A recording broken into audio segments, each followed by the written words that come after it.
Well, that is a very good question.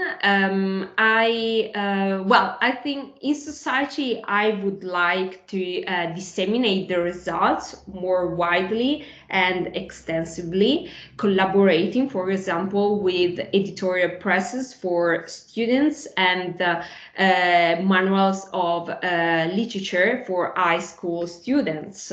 I think that representation is and visibility is the key answer to tackle the still existing gender gap.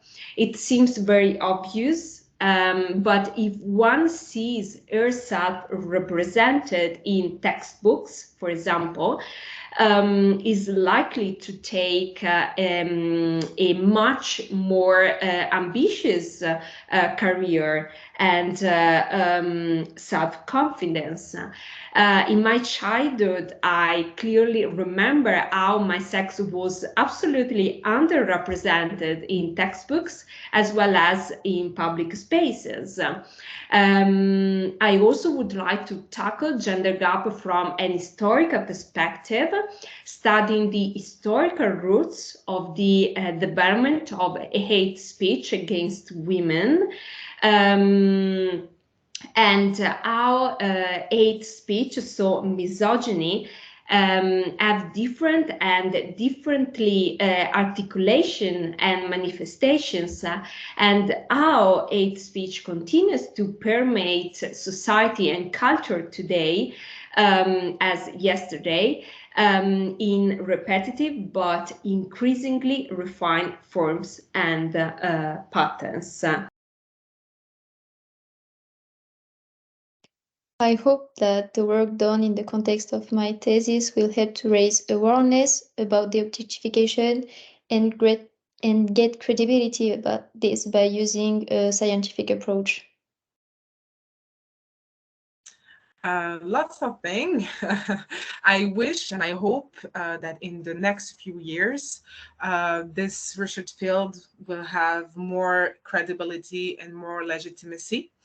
Things start to change thanks to the Me Too movements, but we still have a lot of work to do because feminism, gender studies, and also the fight against sexual violence are still seen by a lot of people as a woman war, as angry woman who hates men, who wants a battle, who want a battle of the sexes. There are a lot of stereotypes like this, and when we work on this subject, there is a lot of resistance in society, and there are a lot of very violent reaction to feminism. And I hope that this will change because I think that no one should be blamed for wanting to build a better world and a world more respectful of women and their dignity.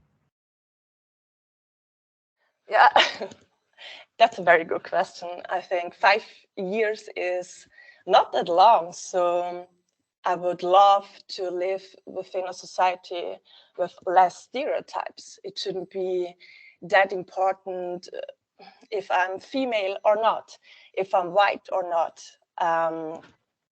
I would love to see more diversity in reality, not only on a formal aspect. So I think the most important thing for me, or what I would love to see, is a dialogue in society. I think that's very important for, each kind of discrimination. So maybe there isn't the need of a women's quota in 5 years, or we don't have to deal with the gender pay gap still in 5 years. That would be points, would be nice to see in a different way.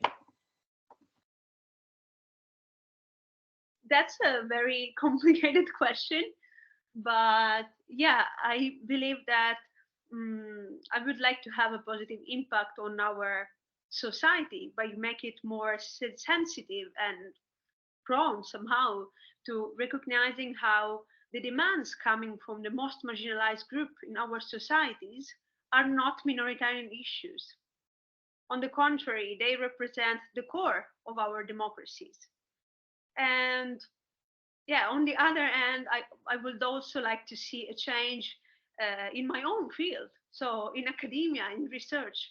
And for example, I really believe that as legal scholars, we should be nourished by the inputs coming from the social tissue, by social needs, but also that we should embrace more interdisciplinarity for our research to have a real impact on people's lives. I would like to open again the discussion about the current position of women in the political sphere and the influence of women on the financial performance of local governments in the Slovak Republic in relation to social areas and life stages in women's life, such as raising a family and or taking care of young children. I feel really huge barriers which prove that many countries have no legislative frame and institutional obstacles that would prevent women from entering politics, not only in local governments, but also in national governments.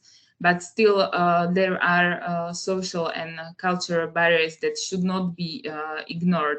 We should talk about the budget results of local governments led by women, not only point to the areas in which women perform worse compared to men, but the opposite.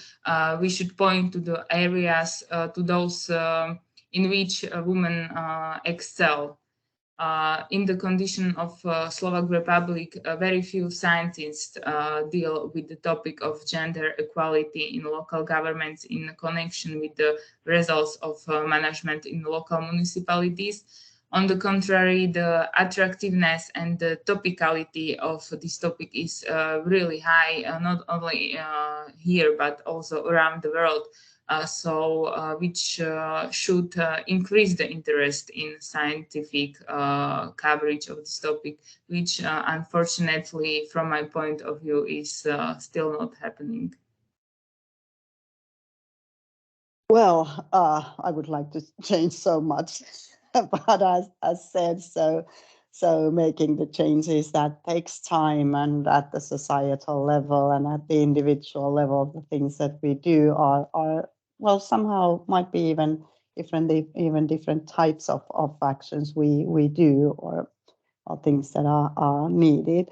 But what I would like to see in the society, of course, are the raise of women's shares in the top management, and how to go there, well, following maybe the advice of my successful women participants in my research, doing good job and how they have done it. So going there and doing the good job.